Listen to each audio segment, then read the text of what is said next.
ಎಲ್ರಿಗೂ ನಮಸ್ಕಾರ. Share market in Kannada ಚಾನೆಲ್ಗೆ ನಿಮಗೆ ಸ್ವಾಗತ. ಜುಲೈ 3ರ ಮಾರ್ಕೆಟ್ ಅಪ್ಡೇಟ್ನ ಅಬ್ಸರ್ವ್ ಮಾಡೋದಾದ್ರೆ ಮತ್ತೆ ಇವತ್ತು ಮಾರ್ಕೆಟ್ನಲ್ಲಿ ಒಳ್ಳೆ ಒಂದು ಪಾಸಿಟಿವ್ ಸೆಂಟಿಮೆಂಟ್ ನೋಡೋದಕ್ಕೆ ಸಿಕ್ಕಿದೆ. ನಿಫ್ಟಿನಲ್ಲಿ 162 ಪಾಯಿಂಟ್ಗಳಷ್ಟು ಅಪ್ಸೈಡ್ ನೋಡೋದಕ್ಕೆ ಸಿಕ್ತು. 24,286 ಲೆವೆಲಲ್ಲಿ ನಿಫ್ಟಿ ಕ್ಲೋಸಿಂಗ್ ಅನ್ನ ಕೊಟ್ಟಿದೆ. ಸೊ 24,500ವರೆಗೂ ನಿಫ್ಟಿ ಹೋಗುವಂತ ಪಾಸಿಬಿಲಿಟೀಸ್ ಕಾಣಿಸ್ತಿದೆ. ಹಾಗೆ ಸೆನ್ಸೆಕ್ಸ್ ಕೂಡ 80,000 ಲೆವೆಲ್ ಅನ್ನ ಇವತ್ತು ಟಚ್ ಮಾಡಿತ್ತು. ಆ ಲೆವೆಲ್ನ ಮೇಲ್ಗಡೆ ಕ್ಲೋಸಿಂಗ್ ಕೊಡೋದಕ್ಕೆ ಸಾಧ್ಯ ಆಗಿಲ್ಲ. ಬಟ್ ಸ್ಟಿಲ್ 545 ಪಾಯಿಂಟ್ಗಳಷ್ಟು ಅಪ್ಸೈಡ್ ಸೆನ್ಸೆಕ್ಸ್ ಅಲ್ಲಿ ನೋಡೋದಕ್ಕೆ ಸಿಕ್ಕಿದೆ. ಬ್ಯಾಂಕ್ ನಿಫ್ಟಿ ಕೂಡ 920 ಪಾಯಿಂಟ್ಗಳಷ್ಟು ಇವತ್ತು ಗೇನ್ ಆಗಿದೆ.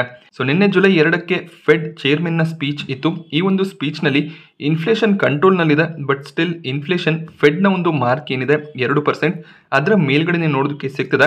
ಸೊ ಆ ಒಂದು ಇನ್ಫ್ಲೇಷನ್ ಫಿಗರ್ 2% ನ ಕೆಳಗಡೆ ಬರೋವರೆಗೂ ರೇಟ್ ಕಟ್ಸ್ ನ ಪಾಸಿಬಿಲಿಟೀಸ್ ಇರೋದಿಲ್ಲ ಅಂತ ಹೇಳಿದ್ದಾರೆ.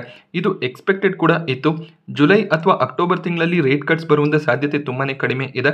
ಮೇ ಬಿ ಡಿಸೆಂಬರ್ ನಲ್ಲಿ ಫೆಡ್ ರೇಟ್ ಕಟ್ ಅನ್ನು ಮಾಡುವಂತ ಚಾನ್ಸಸ್ ಇರುತ್ತೆ. ಆಲ್ರೆಡಿ ಅವರು ಕಳೆದ ಮೀಟಿಂಗ್ ನಲ್ಲಿ ಕೂಡ ಹೇಳಿದ್ರು 2024 ವರ್ಷದಲ್ಲಿ ಕೇವಲ ಒಂದೇ ಒಂದು ರೇಟ್ ಕಟ್ ಅನ್ನ ನಾವು ಮಾಡ್ತೀವಿ ಅಂತ. ಹಾಗೆ ನಾಳೆ ಗುರುವಾರ ಯುಕೆ ಎಲೆಕ್ಷನ್ಸ್ ಇದೆ. ಶುಕ್ರವಾರ ಜುಲೈ 5ಕ್ಕೆ ನಮಗೆ ರಿಸಲ್ಟ್ಸ್ ಕೂಡ ನೋಡೋದಕ್ಕೆ ಸಿಗುತ್ತೆ. ಸೊ ಲೇಬರ್ಸ್ ಪಾರ್ಟಿ ಅಂದ್ರೆ ಈಗಿರುವಂತ ಗೌರ್ಮೆಂಟ್ ಹೋಗಿ ಇನ್ನೊಂದು ಹೊಸ ಗೌರ್ಮೆಂಟ್ ನ ಫಾರ್ಮೇಶನ್ ಆಗುತ್ತೆ ಅನ್ನುವಂತ ಒಂದು ಎಕ್ಸ್ಪೆಕ್ಟೇಷನ್ಸ್ ಇದೆ. ಆ ರೀತಿಯಲ್ಲಿ ಆದ್ರೆ ಅದು ಕೂಡ ಮಾರ್ಕೆಟ್ಗೆ ಪಾಸಿಟಿವ್ ಆಗುತ್ತೆ ಅನ್ನೋದು ಬ್ರೋಕರೇಜ್ ಗಳ ವ್ಯೂ ಆಗಿದೆ. ನಿಫ್ಟಿಯ ಟಾಪ್ ಗೇನರ್ಸ್ ಮತ್ತೆ ಲೂಸರ್ಸ್ ಅನ್ನು ಅಬ್ಸರ್ವ್ ಮಾಡಿದಾಗ ಟಾಟಾ ಕನ್ಸ್ಯೂಮರ್ ಪ್ರಾಡಕ್ಟ್ ಇವತ್ತು ಟಾಪ್ ಗೇನರ್ ಆಗಿತ್ತು. 3.5%ಗೂ ಹೆಚ್ಚಿನ ಅಪ್ಸೈಡ್ ಟಾಟಾ ಕನ್ಸ್ಯೂಮರ್ ಪ್ರಾಡಕ್ಟ್ ಅಲ್ಲಿ ನೋಡೋದಕ್ಕೆ ಸಿಕ್ಕಿದೆ. ಅದಾನಿ ಪೋರ್ಟ್ಸ್ ನಲ್ಲಿ ಕೂಡ ಒಂದು ಸ್ಟ್ರಾಂಗ್ ಮೊಮೆಂಟಮ್ ಇವತ್ತು ನೋಡೋದಕ್ಕೆ ಸಿಕ್ತು. 2.5% ಸ್ಟಾಕ್ ಗೇನ್ ಆಗಿದೆ. ಒಳ್ಳೆ ಒಂದು ಬಿಸ್ನೆಸ್ ಅಪ್ಡೇಟ್ಸ್ ಅನ್ನ ಕಂಪನಿನ ಶೇರ್ ಮಾಡಿದ್ರು. ಹಾಗೆ ಬ್ಯಾಂಕಿಂಗ್ ಸೆಕ್ಟರ್ನ ಸ್ಟಾಕ್ಗಳು ಇವತ್ತು ಚೆನ್ನಾಗಿ ಪರ್ಫಾರ್ಮ್ ಮಾಡಿದೆ.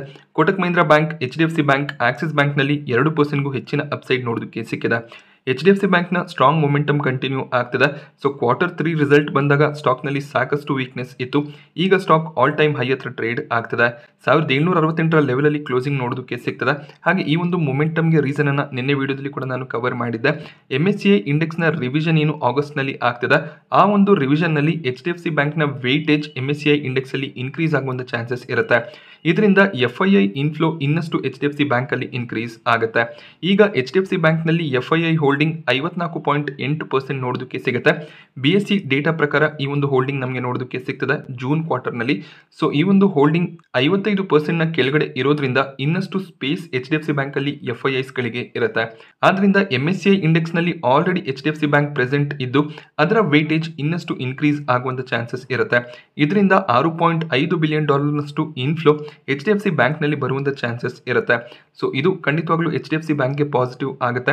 ಬ್ರೋಕರೇಜ್ ಗಳು ಕೂಡ ಅಷ್ಟೇ ಟಾರ್ಗೆಟ್ ಅನ್ನ ಇನ್ನಷ್ಟು ಇನ್ಕ್ರೀಸ್ ಮಾಡಿದ್ದಾರೆ. 1900 ಟಾರ್ಗೆಟ್ ಪ್ರೈಸ್ ನೋಡೋದಕ್ಕೆ ಸಿಗ್ತದೆ. ಹಾಗೆ ನಿಫ್ಟಿ ಟಾಪ್ ಲೂಸರ್ಸ್ ಲಿಸ್ಟ್ ನಲ್ಲಿ TCS ನೋಡೋದಕ್ಕೆ ಸಿಕ್ತು. ಸ್ವಲ್ಪ ಪ್ರಾಫಿಟ್ ಬುಕಿಂಗ್ TCS ನಲ್ಲಿ ಬಂದಿದೆ. ಹಾಗೆ ಟೈಟನ್ ಮತ್ತೆ ರಿಲಯನ್ಸ್ ನಲ್ಲಿ ಕೂಡ ಪ್ರಾಫಿಟ್ ಬುಕಿಂಗ್ ನೋಡೋದಕ್ಕೆ ಸಿಗ್ತದೆ. ಎರಡು ಸ್ಟಾಕ್ ಗಳಲ್ಲಿ ಆಲ್ಮೋಸ್ಟ್ 1% ನಷ್ಟು ಡೌನ್ ಸೈಡ್ ನೋಡೋದಕ್ಕೆ ಸಿಕ್ಕಿದೆ. ಟಾಟಾ ಮೋಟಾರ್ಸ್ ಮತ್ತೆ ಇಂಡಲ್ಕೋ ಕೂಡ ಇವತ್ತು 0.5% ನಷ್ಟು ಕರೆಕ್ಟ್ ಆಗಿದೆ. FII DII ಆಕ್ಟಿವಿಟಿಯನ್ನು ಅಬ್ಸರ್ವ್ ಮಾಡಿದಾಗ FIIs ಕಡೆಯಿಂದ 5,483 ಕೋಟಿ ಅಮೌಂಟ್ ನ ನೆಟ್ ಬೈಯಿಂಗ್ ನೋಡೋದಕ್ಕೆ ಸಿಗ್ತದೆ. DIIs ಕಡೆಯಿಂದ ನೆಟ್ ಸೆಲ್ಲಿಂಗ್ ನೋಡೋದಕ್ಕೆ ಸಿಕ್ತು. 924 ಕೋಟಿ ಅಮೌಂಟ್ ನ ನೆಟ್ ಸೆಲ್ಲಿಂಗ್ DIIs ಕಡೆಯಿಂದ ಬಂದಿದೆ. FIIs ನ ಕಡೆಯಿಂದ ಸ್ಟ್ರಾಂಗ್ ಬೈಯಿಂಗ್ ಬಂದಾಗ ಮಾರ್ಕೆಟ್ ನಲ್ಲಿ ಪಾಸಿಟಿವ್ ಮೊಮೆಂಟಮ್ ಎಕ್ಸ್ಪೆಕ್ಟೆಡ್ ಇರುತ್ತೆ. ಅವೆನ್ಯೂ ಸೂಪರ್ ಮಾರ್ಟ್ ನಲ್ಲಿ ಬೆಳಗಿನ ಸೆಷನ್ ಅಲ್ಲಿ ಸ್ವಲ್ಪ ವೀಕ್ನೆಸ್ ನೋಡೋದಕ್ಕೆ ಸಿಕ್ಕಿತ್ತು. ಅದಾದ್ಮೇಲೆ ಅವೆನ್ಯೂ ಸೂಪರ್ ಮಾರ್ಟ್ಸ್ ರಿಕವರ್ ಆಗಿದೆ. ಇವರು ತಮ್ಮ Q1 ಬಿಸ್ನೆಸ್ ಅಪ್ಡೇಟ್ಸ್ ಅನ್ನ ಶೇರ್ ಮಾಡಿದರೆ 2025 ಫಿನಾನ್ಷಿಯಲ್ ಇಯರ್ ನಲ್ಲಿ 13,712 ಕೋಟಿಯಷ್ಟು ರೆವೆನ್ಯೂ ಡಿಕ್ಲೇರ್ ಆಗಿದೆ. ಇದು ರಿಸಲ್ಟ್ ಅಲ್ಲ, ಜಸ್ಟ್ ಅವರ Q1 ಬಿಸ್ನೆಸ್ ಅಪ್ಡೇಟ್ ಆಗಿರುತ್ತೆ. Year on year revenue comparison ಅನ್ನ ಮಾಡಿದಾಗ 18% ಗ್ರೋತ್ ನೋಡೋದಕ್ಕೆ ಸಿಕ್ಕಿದೆ. ಟೋಟಲ್ 371 ಸ್ಟೋರ್ಸ್ಗಳು ಇದೆ ಅಂತ ಅವರು ಡಿಸ್ಕ್ಲೋಸ್ ಮಾಡ್ಕೊಂಡಿದ್ದಾರೆ. ಇದಾದ್ಮೇಲೆ ಬ್ರೋಕರೇಜ್ಗಳು ತಮ್ಮ ಟಾರ್ಗೆಟ್ಸ್ ಗಳನ್ನ ಕೂಡ ಕೊಟ್ಟಿದ್ದಾರೆ. ಸಿಟಿ ಕಡೆಯಿಂದ ಸೆಲ್ ಕಾಲ್ ನೋಡೋದಕ್ಕೆ ಸಿಕ್ಕಿದೆ. 3,400 ಟಾರ್ಗೆಟ್ ಪ್ರೈಸ್ ಅನ್ನ ಸಿಟಿ ಕೊಡ್ತಿದ್ದಾರೆ. ಅಷ್ಟೊಂದೊಳ್ಳೆ ಗ್ರೋತ್ ನ ಎಕ್ಸ್ಪೆಕ್ಟೇಷನ್ ಇಲ್ಲ ಅನ್ನೋದು ಸಿಟಿನ ವ್ಯೂ ಆಗಿರುತ್ತೆ.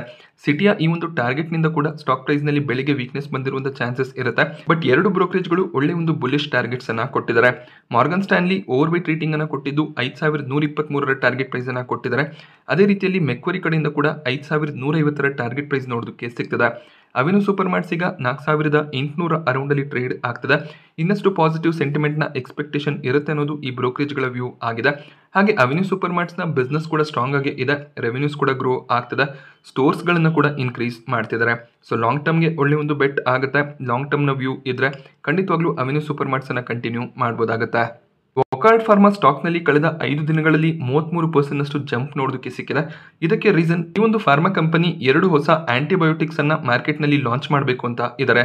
ಕ್ಯಾನ್ಸರ್ ಪೇಷಂಟ್ ಟ್ರೀಟ್ಮೆಂಟ್ಗೆ ಈ 2 ಡ್ರಗ್ಗಳು ಲಾಂಚ್ ಆಗುವಂತ ಚಾನ್ಸಸ್ ಇದೆ. US ನಲ್ಲಿ ಇದರ ಟ್ರಯಲ್ ಅನ್ನು ಕೂಡ ಕಂಪನಿ ಮಾಡಿದ್ದಾರೆ. ಸಕ್ಸಸ್ಫುಲ್ ಆಗಿ ಒಬ್ಬ ಕ್ಯಾನ್ಸರ್ ಪೇಷಂಟ್ ನ ಟ್ರೀಟ್ಮೆಂಟ್ ಅನ್ನು ಕೂಡ ಈ ಒಂದು ಡ್ರಗ್ ಅನ್ನು ಯೂಸ್ ಮಾಡಿದ್ದಾರೆ. ಸೊ ಈ ಒಂದು ಡ್ರಗ್ ಸಕ್ಸಸ್ಫುಲ್ ಆದರೆ ಕ್ಯಾನ್ಸರ್ ಪೇಷಂಟ್ಸ್ ಗಳಿಗೆ ಟ್ರೀಟ್ಮೆಂಟ್ಸ್ ಈಸಿ ಆಗುತ್ತೆ. ಆದ್ರಿಂದ ಸ್ಟಾಕ್ ಪ್ರೈಸ್ ನಲ್ಲಿ ಬಹಳಷ್ಟು ಜಂಪ್ ನಮಗೆ ನೋಡೋದಕ್ಕೆ ಸಿಗ್ತದೆ. So drug controller general of India ಕಡೆಯಿಂದ ಅಪ್ರೂವಲ್ ಸಿಗಬೇಕಾಗಿದೆ. ಸೊ ಆಲ್ರೆಡಿ ಅವರು ರಿಕ್ವೆಸ್ಟ್ ಅನ್ನು ಕೂಡ ಮಾಡಿದ್ದಾರೆ. ಸೊ ಮೇ ಬಿ ಮುಂದಿನ 1-2 ತಿಂಗಳ ಒಳಗಾಗಿ ಅಪ್ರೂವಲ್ ಸಿಗುವಂತ ಚಾನ್ಸಸ್ ಇರುತ್ತೆ. ಅಪ್ರೂವಲ್ ಸಿಕ್ಕಿದ್ರೆ ಈ ಡ್ರಗ್ ಅನ್ನು ಅವರು ಮಾರ್ಕೆಟ್ ನಲ್ಲಿ ಲಾಂಚ್ ಮಾಡ್ತಾರೆ. ಹಾಗೇನೇ ಈ ಡ್ರಗ್ಗೆ ಪೇಟೆಂಟ್ಗೂ ಕೂಡ ಅಪ್ಲೈ ಮಾಡಿದ್ದಾರೆ. ಪೇಟೆಂಟ್ ಕೂಡ ಸಿಕ್ಕಿದೆ. 2031 2037 ರವರೆಗೆ 2 ಡ್ರಗ್ಗಳಿಗೆ ಪೇಟೆಂಟ್ ಸಿಗ್ತಿರೋದು ಕಾಣಿಸ್ತದೆ. ಸೊ R&D ಎಫರ್ಟ್ಸ್ ತುಂಬಾನೇ ಇಂಪಾರ್ಟೆಂಟ್ ಆಗುತ್ತೆ. ಫಾರ್ಮಾ ಕಂಪನಿಗಳು ಒಂದು ಸ್ಟ್ರಾಂಗ್ R&D ಯೂನಿಟ್ಸ್ ಗಳನ್ನ ಸೈಂಟಿಸ್ಟ್ ಗಳನ್ನ ಹೊಂದಿದ್ರೆ ಈ ರೀತಿಯ ಪ್ರಾಡಕ್ಟ್ಸ್ ಗಳನ್ನ ಅವರು ರಿಸರ್ಚ್ ಮಾಡಿ ಡೆವಲಪ್ ಮಾಡಬಹುದಾಗುತ್ತೆ. RVNL ನ ಆರ್ಡರ್ ಬುಕ್ ಇನ್ನಷ್ಟು ಸ್ಟ್ರಾಂಗ್ ಆಗ್ತಿರೋದು ಕಾಣಿಸ್ತದೆ. ಸೆಂಟ್ರಲ್ ರೈಲ್ವೆ ಕಡೆಯಿಂದ 133 ಕೋಟಿ ಅಮೌಂಟ್ ನ ಆರ್ಡರ್ RVNL ಗೆ ಸಿಕ್ಕಿದೆ. ಲೋಯೆಸ್ಟ್ ಬಿಡ್ಡರ್ ಆಗಿ RVNL ಎಮರ್ಜ್ ಆಗಿದ್ದಾರೆ. ಆದ್ರಿಂದ ಈ ಒಂದು ಕಾಂಟ್ರಾಕ್ಟ್ ಕೂಡ RVNL ಗೆ ಸಿಗ್ತದೆ.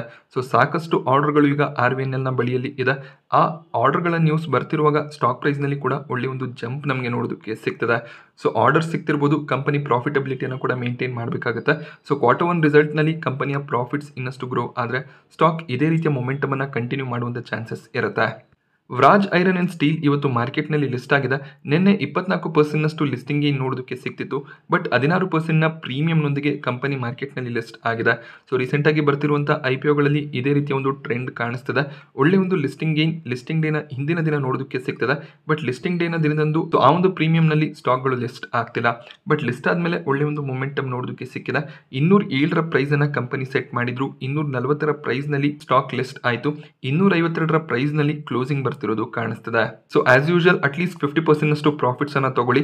ಮಿಕ್ಕ ಶೇರ್ಸ್ ಗಳನ್ನ ಬೇಕಾದ್ರೆ ನೀವು ಲಾಂಗ್ ಟರ್ಮ್ಗೂ ಕೂಡ ಕಂಟಿನ್ಯೂ ಮಾಡಬಹುದಾಗುತ್ತೆ. ಆಮ್ಕ್ಯೂರ್ ಫಾರ್ಮಾಸ್ಯೂಟಿಕಲ್ ಇವತ್ತು ಸಬ್ಸ್ಕ್ರಿಪ್ಷನ್ಗೆ ಓಪನ್ ಆಗಿದೆ. ಮೊದಲನೇ ದಿನನೇ ಒಳ್ಳೆ ಒಂದು ಸಬ್ಸ್ಕ್ರಿಪ್ಷನ್ ಬಂದಿದೆ. IPO ಸೈಜ್ ಕೂಡ ದೊಡ್ಡದು. ಆದರೂ ಕೂಡ ರಿಟೇಲ್ ಕ್ಯಾಟಗರಿ 1.45 ಟೈಮ್ನಷ್ಟು ಸಬ್ಸ್ಕ್ರೈಬ್ ಆಗಿದೆ. NII ಕ್ಯಾಟಗರಿಯಲ್ಲಿ ಕೂಡ 2.5 ಟೈಮ್ಗೂ ಹೆಚ್ಚಿನ ಸಬ್ಸ್ಕ್ರಿಪ್ಷನ್ ನೋಡೋದಕ್ಕೆ ಸಿಕ್ತು. QIB ಕ್ಯಾಟಗರಿಯಲ್ಲಿ ಕೂಡ ಸಾಕಷ್ಟು ಅಪ್ಲಿಕೇಶನ್ಸ್ ಮೊದಲನೇ ದಿನನೇ ಬಂದಿದೆ. ಎಂಪ್ಲಾಯ್ ಕ್ಯಾಟಗರಿ 2.3 ಟೈಮ್ನಷ್ಟು ಸಬ್ಸ್ಕ್ರೈಬ್ ಆಗಿದೆ. ಟೋಟಲ್ ಆಗಿ ಇಶ್ಯೂ ಮೊದಲನೇ ದಿನನೇ 1.3 ಟೈಮ್ನಷ್ಟು ಸಬ್ಸ್ಕ್ರೈಬ್ ಆಗಿದೆ. ಹಾಗೆ ಕೊನೆ ದಿನ ಇನ್ನಷ್ಟು ಹೆಚ್ಚಿನ ಸಬ್ಸ್ಕ್ರಿಪ್ಷನ್ ಬರುವಂಥ ಚಾನ್ಸಸ್ ಇರುತ್ತೆ. ಶುಕ್ರವಾರ ಕೊನೆ ದಿನ ಆಗಿರುತ್ತೆ. ಸೊ ಲಿಸ್ಟಿಂಗ್ ಏನ್ಗಳಿಗೋಸ್ಕರ ಅಪ್ಲಿಕೇಶನ್ ಹಾಕ್ಬೋದು. ಗ್ರೇ ಮಾರ್ಕೆಟ್ ಪ್ರೀಮಿಯಂ 310 ರೂಪಾಯಿ ಇದೆ. 30% ಲಿಸ್ಟಿಂಗ್ ಏನ್ ಎಕ್ಸ್ಪೆಕ್ಟೇಷನ್ ಇರುತ್ತೆ. ಹಾಗೆ ಬನ್ಸಾಲ್ ಸ್ಟೀಲ್ನ IPO ಕೂಡ ಇವತ್ತು ಸಬ್ಸ್ಕ್ರಿಪ್ಷನ್ಗೆ ಓಪನ್ ಆಗಿದೆ. ಇಲ್ಲೂ ಕೂಡ ಅಷ್ಟೇ ಮೊದಲನೇ ದಿನನೇ ಒಳ್ಳೆ ಒಂದು ಸಬ್ಸ್ಕ್ರಿಪ್ಷನ್ ನೋಡೋದಕ್ಕೆ ಸಿಕ್ತು. ಟೋಟಲ್ ಆಗಿ ಇಶ್ಯೂ ಆಲ್ಮೋಸ್ಟ್ 2 ಟೈಮ್ನಷ್ಟು ಸಬ್ಸ್ಕ್ರೈಬ್ ಆಗಿದೆ. ರಿಟೇಲ್ ಕ್ಯಾಟಗರಿ 2.5 ಟೈಮ್ಗೂ ಹೆಚ್ಚಾಗಿ ಸಬ್ಸ್ಕ್ರೈಬ್ ಆಗಿದೆ. NII ಕ್ಯಾಟಗರಿಯಲ್ಲಿ ಕೂಡ 2.5 ಟೈಮ್ನ ಸಬ್ಸ್ಕ್ರಿಪ್ಷನ್ ನೋಡೋದಕ್ಕೆ ಸಿಗ್ತದೆ. ಪ್ರೀಮಿಯಂ ಸ್ವಲ್ಪ ಫಾಲ್ ಆಗಿದೆ. 60 ರೂಪಾಯಿಯ ಪ್ರೀಮಿಯಂ ನೋಡೋದಕ್ಕೆ ಸಿಗ್ತಿದ್ದು 23% ಲಿಸ್ಟಿಂಗ್ ಏನ್ ಎಕ್ಸ್ಪೆಕ್ಟೇಷನ್ ಇರುತ್ತೆ. ಈ ಒಂದು IPOನಲ್ಲಿ ಅಪ್ಲೈ ಮಾಡೋದಕ್ಕೂ ಕೂಡ ಶುಕ್ರವಾರ ಕೊನೆ ದಿನ ಆಗಿರುತ್ತೆ. ಕೊನೆ ದಿನ QIB ಕ್ಯಾಟಗರಿಯಲ್ಲಿ ಯಾವ ರೀತಿಯ ಸಬ್ಸ್ಕ್ರಿಪ್ಷನ್ ಬಂದಿದೆ, ಹಾಗೇನೆ ಗ್ರೇ ಮಾರ್ಕೆಟ್ ಪ್ರೀಮಿಯಂ ಯಾವ ರೀತಿಯಲ್ಲಿ ಇದೆ ಅದನ್ನ ನೋಡಿಕೊಂಡು ಡಿಸಿಷನ್ಸ್ ಅನ್ನ ತಗೋಬಹುದಾಗುತ್ತೆ. IRDA ಸ್ಟಾಕ್ ಪ್ರೈಸ್ ನಲ್ಲಿ ಮೊಮೆಂಟಮ್ ಕಂಟಿನ್ಯೂ ಆಗ್ತದೆ. ನಿನ್ನೆ ಸ್ಟಾಕ್ 7% ಗೇನ್ ಆಗಿತ್ತು. ಇವತ್ತು ಆಲ್ಮೋಸ್ಟ್ 8% ಗೇನ್ ಆಗಿದೆ. ಸೊ ನಿನ್ನೆ ಕೂಡ ಬ್ಲಾಕ್ ಡೀಲ್ ಬಂದಿತ್ತು. ಇವತ್ತು ಕೂಡ ಈ ಒಂದು ಸ್ಟಾಕ್ ನಲ್ಲಿ ಬ್ಲಾಕ್ ಡೀಲ್ ಬಂದಿದೆ. FPO ನ್ಯೂಸ್ ಕೂಡ ಇದೆ. ಆದ್ರೂ ಕೂಡ ಸ್ಟಾಕ್ ಪ್ರೈಸ್ ನಲ್ಲಿ ಒಂದು ಸ್ಟ್ರಾಂಗ್ ಮೊಮೆಂಟಮ್ ಕಂಟಿನ್ಯೂ ಆಗ್ತಾ ಇದೆ. KEC ಇಂಟರ್ನ್ಯಾಷನಲ್ ಲಿಮಿಟೆಡ್ ನಲ್ಲಿ ಕೂಡ ಒಳ್ಳೆ ಒಂದು ಓಪನಿಂಗ್ ಬೆಳಿಗ್ಗೆ ನೋಡೋದಕ್ಕೆ ಸಿಕ್ಕಿತ್ತು. ಅದಾದ್ಮೇಲೆ ಸ್ವಲ್ಪ ಪ್ರಾಫಿಟ್ ಬುಕಿಂಗ್ ಬಂದಿದೆ. ಕಂಪನಿಗೆ 1000 ಕೋಟಿಗೂ ಹೆಚ್ಚಿನ ಆರ್ಡರ್ ಸಿಗ್ತದೆ. ಹಾಗೆ ಇಯರ್ ಟು ಡೇಟ್ ಕಳೆದ 1 ವರ್ಷದಲ್ಲಿ ಕಂಪನಿ 5000 ಕೋಟಿಯ ಆರ್ಡರ್ಸ್ ಅನ್ನ ಪಡ್ಕೊಂಡಿದ್ದಾರೆ.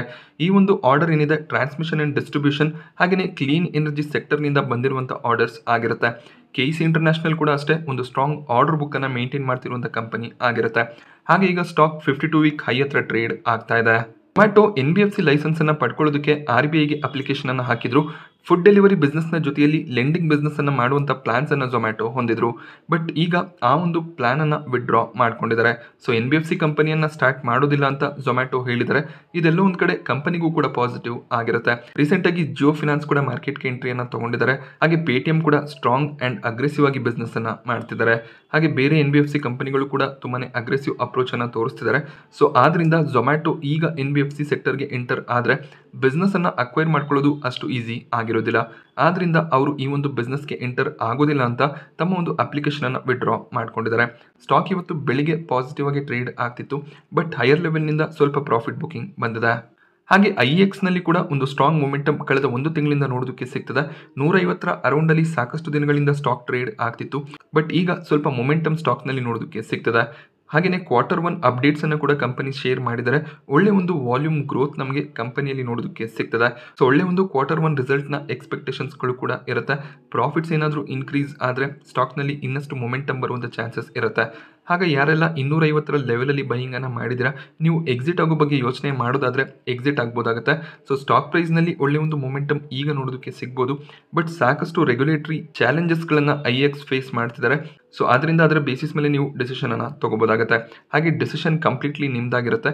ನಿಮಗೆ ಈ ಒಂದು ಸ್ಟಾಕ್ ಬರ್ಡನ್ ಅಂತ ಅನ್ಸಿದ್ರೆ ನೀವು ಪೋರ್ಟ್ಫೋಲಿಯೋನಿಂದ ಈ ಒಂದು ಸ್ಟಾಕನ್ನು ಆಚೆ ಇಡ್ಬೋದಾಗುತ್ತೆ. ಸೊ ನಾನಿವತ್ತು ನಿಮಗೆ ಮಾರ್ಕೆಟ್ನ ಬಗ್ಗೆ ಕೊಟ್ಟಂಥ ಇನ್ಫಾರ್ಮೇಷನ್ ಇಷ್ಟ ಆದರೆ ವಿಡಿಯೋನ ಲೈಕ್ ಮಾಡಿ. ಹಾಗೆ ಇದೇ ರೀತಿಯ ಮಾರ್ಕೆಟ್ ಅಪ್ಡೇಟ್ಸ್ಗಳಿಗೋಸ್ಕರ ಚಾನಲ್ನ ಸಬ್ಸ್ಕ್ರೈಬ್ ಮಾಡ್ಕೊಳ್ಳಿ. Thank you friends.